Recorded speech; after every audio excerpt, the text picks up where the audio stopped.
We have Colonel Douglas McGregor, combat veteran, on our show all the time.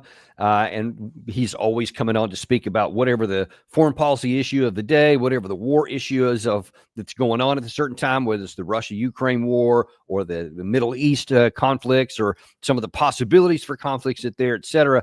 And he's always given us good advice and good analysis on what's going on here. There's another side of Doug McGregor that I think is important for you to be able to see today that's different than you may understand, or certainly different that you may have seen before. And just as full disclosure, I've known Doug for over 30 years. I fought underneath him in the Desert Storm at the Battle of 7-3 Easting. I was served under his leadership in the 2nd U.S. Armored Cavalry Regiment. We were stationed in Germany and then went to fight in Desert Storm, et cetera. So I obviously have a long relationship with Doug and have seen him under fire and understand that he is the real deal. And one of the reasons we are so eager to have him on the show every week and why we're grateful for that.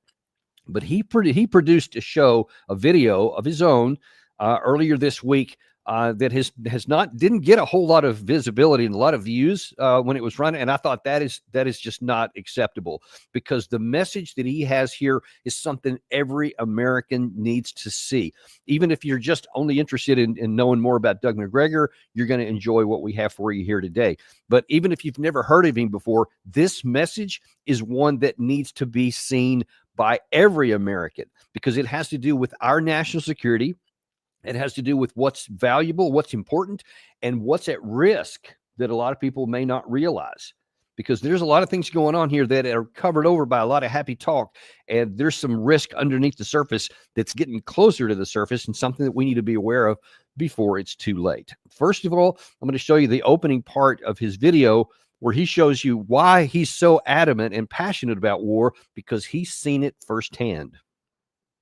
Americans, 34 years ago, it was my honor and privilege to lead American soldiers to victory in battle, to witness the courage and valor of American soldiers at a time and a place when death was all around us.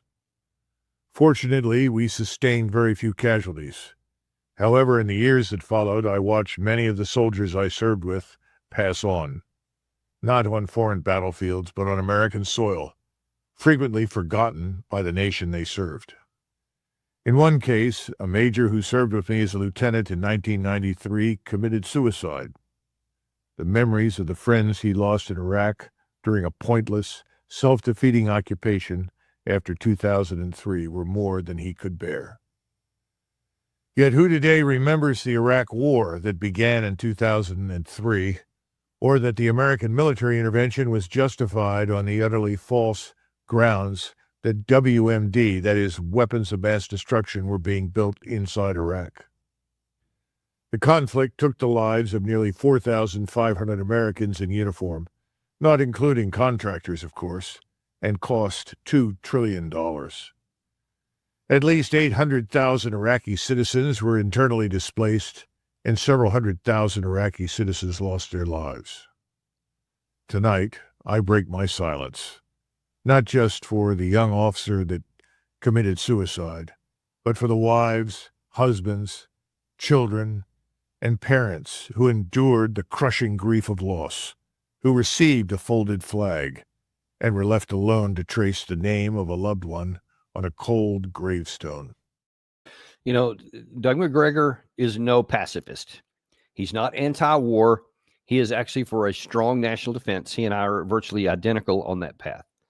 He is for a strong America that needs to have a military, an Army, Navy, Air Force, Marines, and Space Force that can keep us safe from any enemy. And if we're ever attacked, that we have the power and the capacity to defeat that enemy. He's unequivocal on that. And he has seen it firsthand. And I watched him train us for war. I watched him train us during peacetime, even before Saddam Hussein invaded into Kuwait. And then I watched him lead us into war on the front lines. And I promise you, this man was leading from the front, to the point that at one particular point during that battle, on our Eagle Troop internal radio systems, one of my friends, a fellow lieutenant, was getting onto the command radio to ask the commander to say, hey, can you talk to, it was Cougar 3 was his call sign, that he's in front of us and he's masking our first. We can't shoot the enemy because he's in front of our lead scouts. Now, you can talk about the wisdom of whether the second in command of the squadron should have been in front of the lead scouts, but that just shows you his bravery and courage that he displayed there.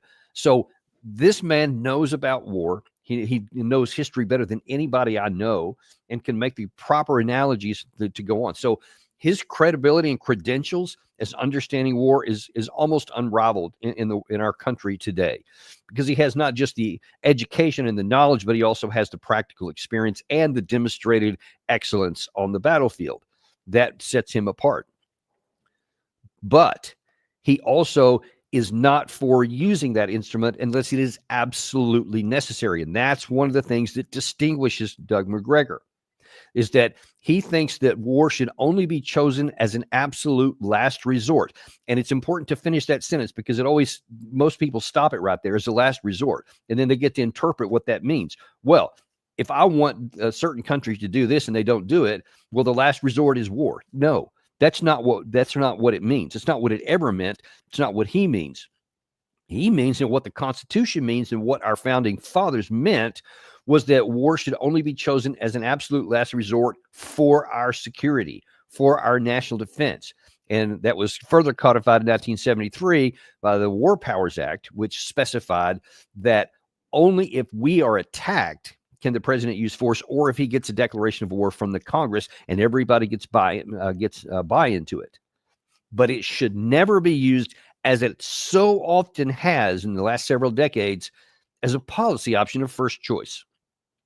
Listen, a lot of people don't understand this, and I'm going to use this as an opportunity to explain why. I'm not a fan at all when people say, "Thank you for your service." When I go to baseball games and I see they'll have this thing here at Nationals Park where they say, and everybody, I think it's in the sixth inning, they'll usually have some veterans or somewhere behind home plate, and they'll say, "Hey, everybody, wave your hat to the veterans, and yay, we appreciate all this stuff." I'm really uncomfortable with that, because we turn our soldiers into caricatures where it's cool. We don't see what Doug talked about at the end of that first clip there, about the cold gravestones, about the anguishing pain that the family members, the survivors, have suffered because of this. And when you're talking about a war that he mentioned there at the second part of that, in the 2003 Iraq War, which was completely fabricated, we were led to war under false pretenses. They knew it and had no problem with our people dying. I'll never forget listening to an interview once with which is Senator, I can't think of his name right offhand. He's passed away. But he was asked on TV, because he was a Republican, and they said, "Hey, war weapons of mass destruction weren't there." So it turns out that was all false. So we went to war on a false premise. And he said, "Well, yeah, but Saddam Hussein was a bad guy anyway, so it's cool that we took him out when we needed to." Oblivious to the fact, and one of the other things that distinguishes Doug is that he pointed out that probably more than 800,000 Iraqis were displaced from their homes, and hundreds of thousands were killed. He cares about the people on the receiving end of that as well, not just the Americans. But he is keen to point out that Americans suffer great casualties and great cost on a tiny, tiny little minority of our country. And everyone else likes to talk about, "Thank you for your service." Congressmen love to do that. They love to laud the troops and say how much we care about them, and they'll give them pay raises here and there and benefits here and there and feel good about it. But the problem with that, obviously, it's good for any service member when they get some of these benefits. But the problem is that lowers the threshold for war, because we honor what they're doing. So if we send them out and do all these things, like right now they're languishing in open bases in Syria, in Jordan, in Iraq, and several other places in the Middle East where they're not needed for our national security, and they are at risk. Many have been wounded. Some have been killed in just the last year or so on missions that don't matter, because we don't seem to care about what happens to those people. And I promise you, the 3 that were killed in Jordan last year, their families are still in anguish to this day. We've moved on. We forgot about it. And we said, well, we fired a bunch of missiles against the guys that did it or whatever. And yay. And then we moved on. They don't get to move on. And the thousands of soldiers that were killed during the Iraq War, the hundreds of thousands that suffered traumatic brain injuries and PTSD, they are still suffering to this day. Some of my good friends are suffering from it to this day. It's egregious suffering. That continues on. No one thinks about those things when they talk about war. And then he's going to move on to the specific issue of this video here, the one that's on the horizon that could happen, and that is with Iran. Let me speak plainly about what awaits if Washington chooses war with Iran. Within hours of the first strike, Iran will seal the Strait of Hormuz, choking the artery through which 1/5 of the world's oil flows. Gas prices will not merely rise, they may erupt like a volcano, burning through family budgets. The economic security Americans built with their own hands since the pandemic disaster could be wrecked. Immediate price increases and loss of supplies could also result. Yet the cost in treasure stands as nothing before the cost in blood. Iran is not the Iraq of our past wars. Iran consists of 85 million people, fortified by mountains when the Roman Empire was young, defended by modern weapons, and effectively allied with nuclear-armed powers, Russia and China, that have drawn clear and unambiguous red lines.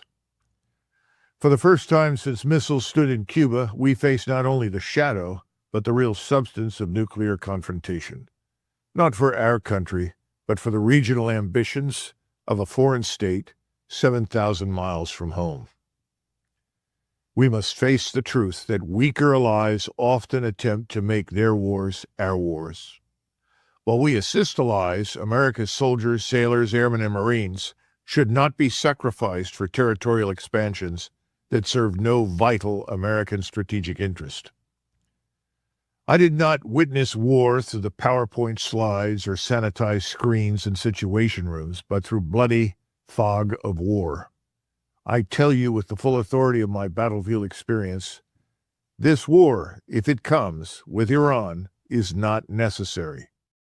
And that is the central point there.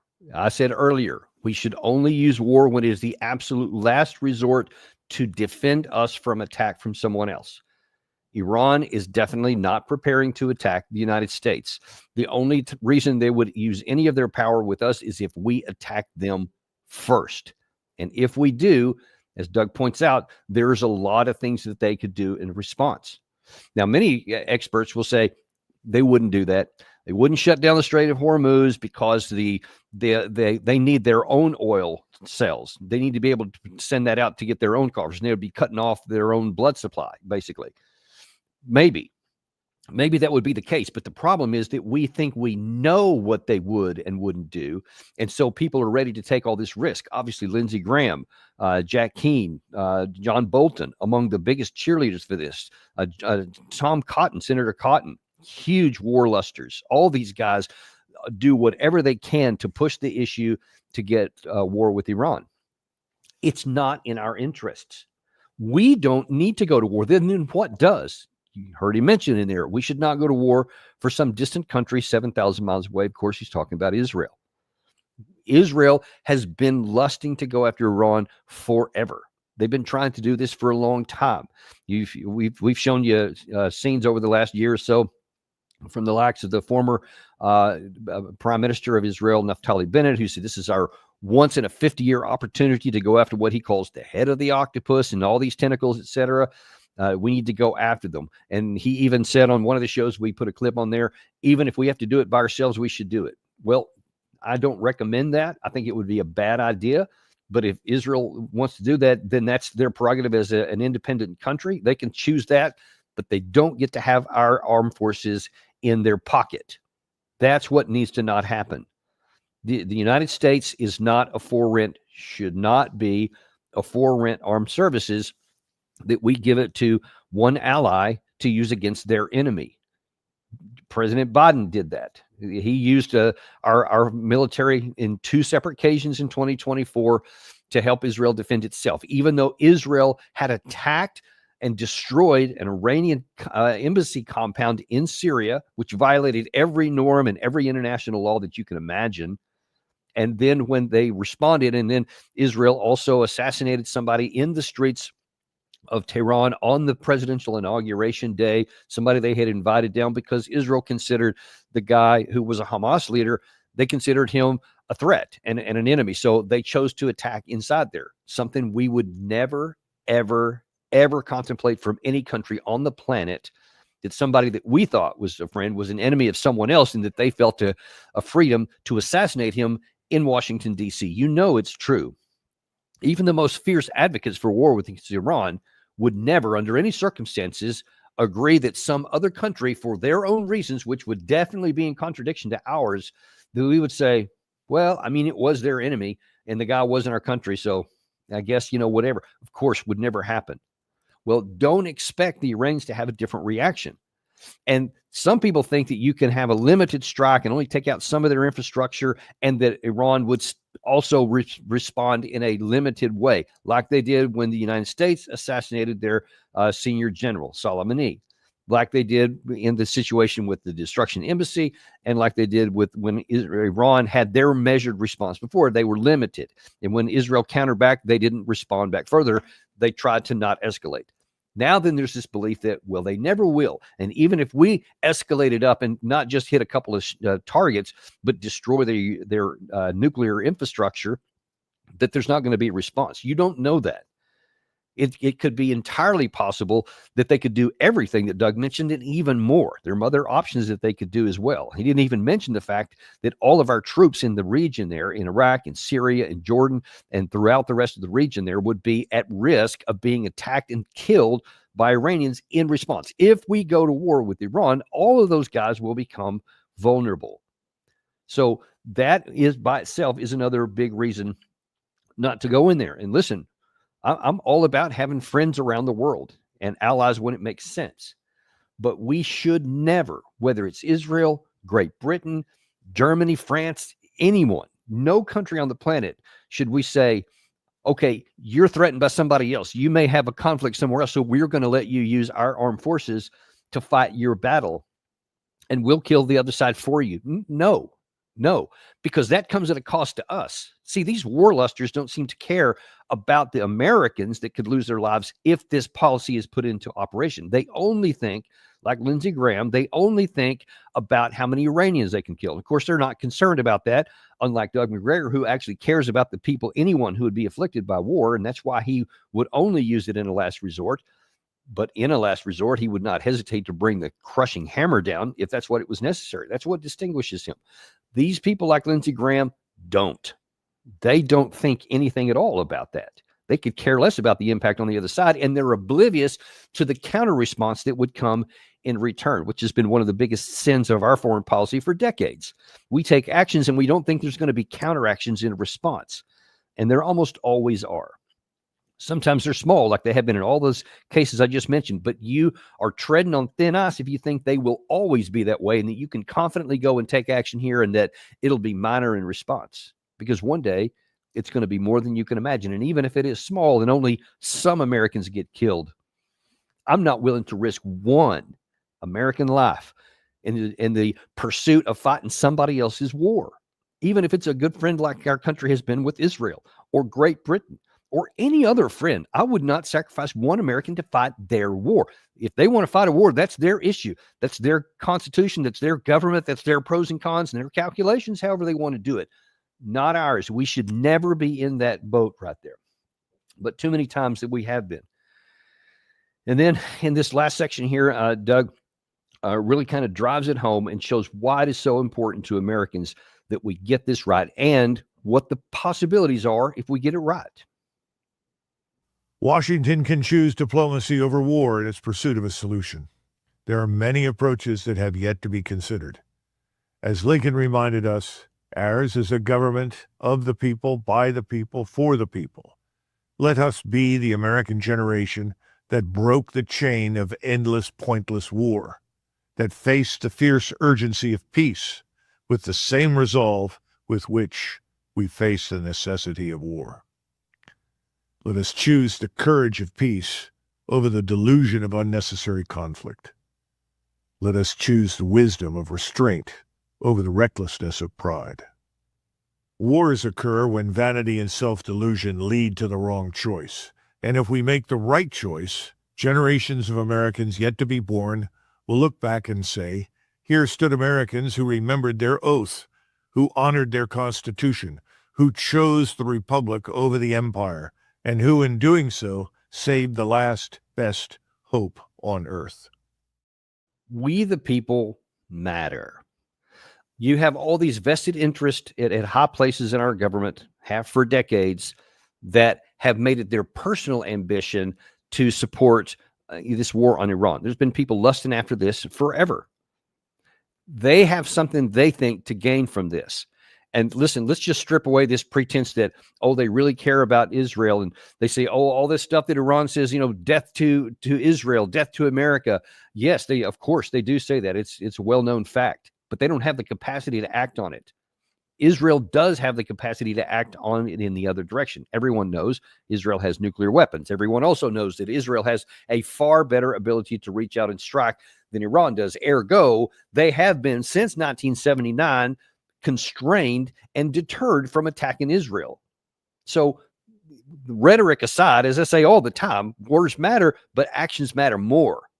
And when they're not in congruity, you go with what the actions are. The actions scream that Iran is deterred. They want to have regime survival. They want to continue to exist. They're not this rabid animal that the likes of Tom Cotton said on a show we did the other day, that they're this religious zealots and extremists, that they would take action if they had a bomb and all this kind of stuff. They have weapons and they haven't used them. So even if they get one, and by the way, they haven't, so there is no weapons program to get rid of so far. And the only reason that's even getting closer is because we got out of the previous negotiated settlement that we had that was severely constraining the Iranian side. So if we didn't want war, we would have just kept that on board and to continue to try and get it renegotiated when it would have expired this year.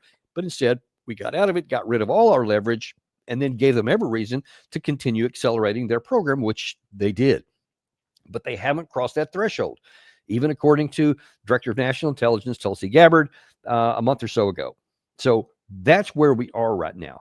I love some of the stuff he said, though, that we can also, though, as the people, we can choose the positive things. And I love that analogy. He said we should have the same fierce energy for peace that some do, like the Lindsey Grahams and the Tom Cotton, for war.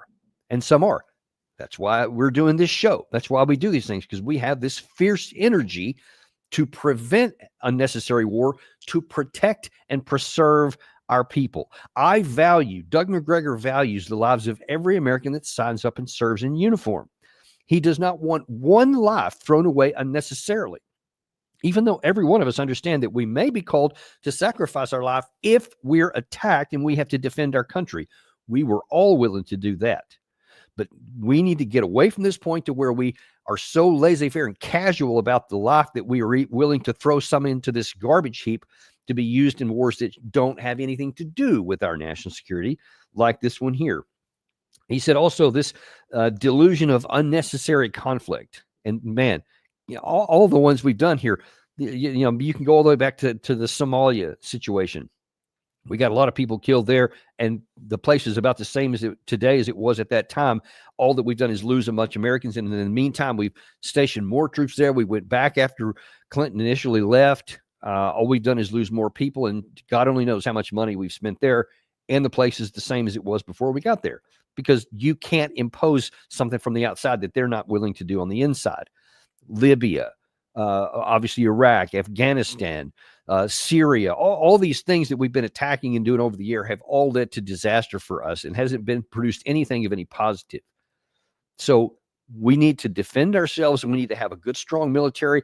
And as Doug also says, we need to have the wisdom not to use it unnecessarily, because that's how we can create national power. We can keep ourselves safe.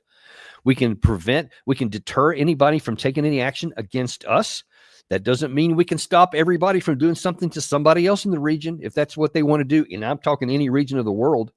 We're not the policemen of the world. No one ever asked us if we wanted that job. No one ever authorized us to do that job. And millions of Americans, hundreds of millions of Americans don't want that job for our country because it costs us staggering amounts of money, produces nothing of value for us. To the contrary, it costs us a great deal. So let's listen to we the people. Let's listen to what Doug says there, and God help us if we violate these tenets and with this wisdom And instead, we seek after the delusion of unnecessary conflict.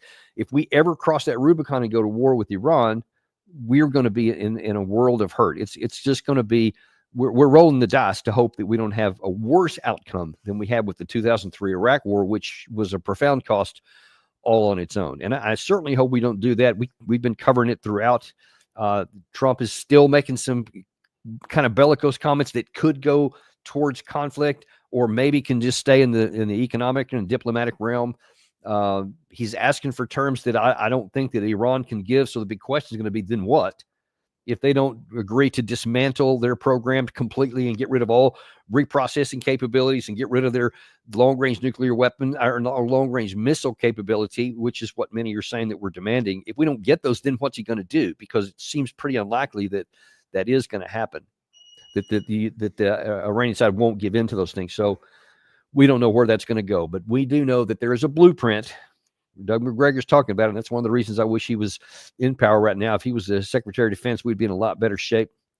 But then again, he wouldn't be the president even in that case there. So we have to hope that the president of the United States takes these lessons to heart and does what's in the benefit of our country. He can benefit from it. We would all benefit from it. We would all be safe, secure, and have a chance for enduring prosperity. That's what I want to see us have. And if we listen to what McGregor said, that's exactly what we're going to get. Thank you very much for watching today. Be sure and like and subscribe if you haven't. We always appreciate you guys doing that, and we'll bring you up to date on whatever happens the rest of this day in Istanbul, with a lot of the things that are going on there between Russia and Ukraine. That's kind of also in the context of all this and where that may lead. And we'll show you whatever we find out there tomorrow on Daniel Davis Deep Dive. See you then.